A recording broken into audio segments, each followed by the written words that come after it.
আসসালামু আলাইকুম everyone, মামিস cook creation and blog চ্যানেলের পক্ষ থেকে সকলকে শুভেচ্ছা জানিয়ে শুরু করছি আজকে নতুন আরও একটি রেসিপি। আর আজকে আমি মাত্র হাফ কাপ আটা দিয়ে আপনাদেরকে পারফেক্ট গোলাপ জামুন মিষ্টি তৈরি করে দেখাবো। তো এখানে আমি হাফ কাপ আটা নিয়েছি আর তার সাথে হাফ কাপের সামান্য একটু কম পরিমাণ গুঁড়া দুধ নিয়েছি, আর দিয়ে দিলাম সামান্য এলাচ গুঁড়া, আর এরপর দিয়ে দিচ্ছি হাফ চা চামচেরও একটু কম পরিমাণ বেকিং সোডা, তারপর দিয়ে দিয়েছি সামান্য একটু লবণ। দিয়ে আমি শুকনো উপকরণগুলো খুব ভালোভাবে মিশিয়ে নিচ্ছি। এই শুকনো উপকরণগুলো খুব ভালোভাবে মেশানো হয়ে গিয়েছে। এখন আমি একদম পারফেক্ট গাওয়া ঘি দিয়ে দিচ্ছি 1 টেবিল চামচ পরিমাণ।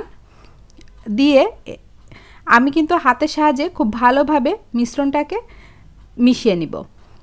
এমনভাবে মিশাতে হবে যেন মুঠা করলে এরকম দলা পাকিয়ে যায়, আবার একটু প্রেস করলে দলাটা ভেঙে যায়, ঠিক এরকম। তো আমি আপনাদের সুবিধার্থে আরও একবার দেখিয়ে দিচ্ছি।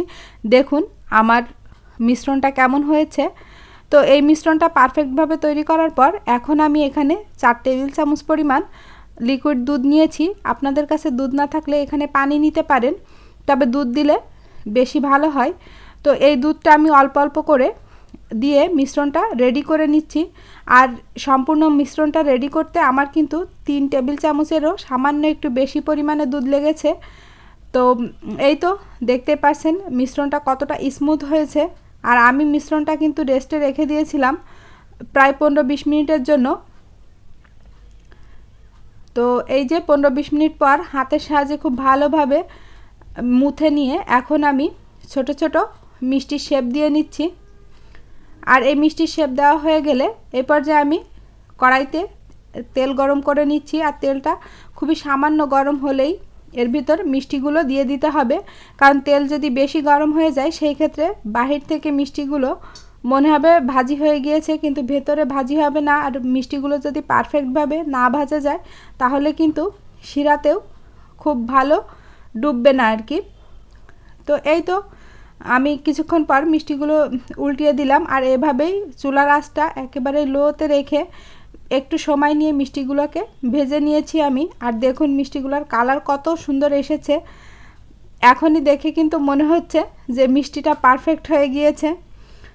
তো এই তো এরপর আমি চুলায় শিরা তৈরির জন্য প্যান বসিয়ে দিয়েছি।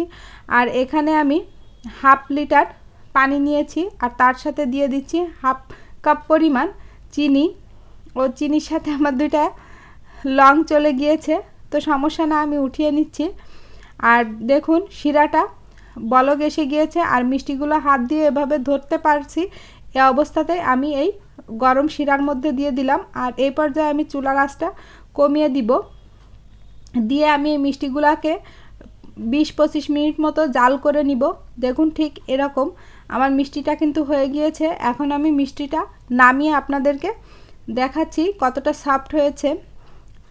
তো এই ছিল আমার আজকের ভিডিও। আমার ভিডিওটি যদি কোথাও একটু ভালো লেগে থাকে প্লিজ ভিডিওতে একটা লাইক দিবেন, আর যদি সম্ভব হয় আমার চ্যানেলটিকে সাবস্ক্রাইব করে আমার পাশে থাকতে পারেন। তো মিষ্টিটা কিন্তু খুব সফট হয়েছে আর দেখেই বোঝা যাচ্ছে কতটা পারফেক্ট হয়েছে। তো সবাই সুস্থ থাকবেন, ভালো থাকবেন, আল্লাহ হাফেজ।